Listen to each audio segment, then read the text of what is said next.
Hey everyone, welcome back.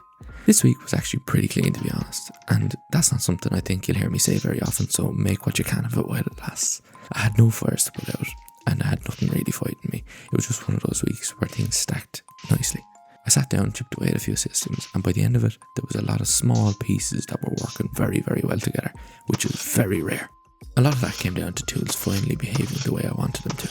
They're not just things you carry around anymore. What you've got equipped actually matters now. And if it doesn't match what you're trying to do, the game just humours you. There's no error message, no feedback screaming at you. It quietly refuses, just like if you tried to eat soup with a fork.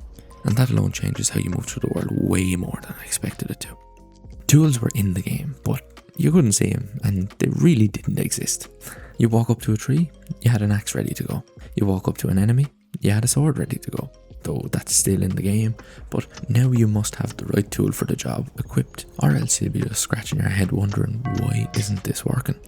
Once that was in place, the wear and repair loop kind of settled in naturally. Tools felt a bit overpowered and didn't fit the vibe of Evergreen very well. Boom, double-edged durability system. Sharpness deteriorates on every swing. If you keep using a dull tool, it has a chance of breaking. You must maintain and look after your tool. Failing to do so will see you spending a good amount of the resources you're farming on just repairing the tool. Punishes you for not being responsible.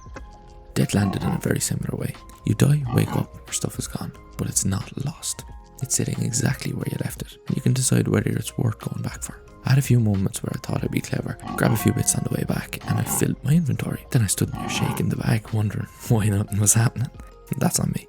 The farming system was something I implemented very, very early on, and was always something I procrastinated revisiting. But I have to say, I'm glad I did. Farmland tiles are no longer placed in the world by default. You must use the hoe. The hoe is affected by the exact same tool system that we implemented earlier. But now, you can't just plant willy-nilly. You must have the correct seed equipped when you walk up to some valid farmland. You can plant it, wait for the time, and then harvest it, like you always could. And that's it for this week. I know it's a bit of a shorter one, but it wasn't really about big systems this week. It was more about tweaking and adding small bits to the systems that are already there. If you want to follow along with this journey, hit subscribe, and I'll see you in the next devlog. Thank you for watching.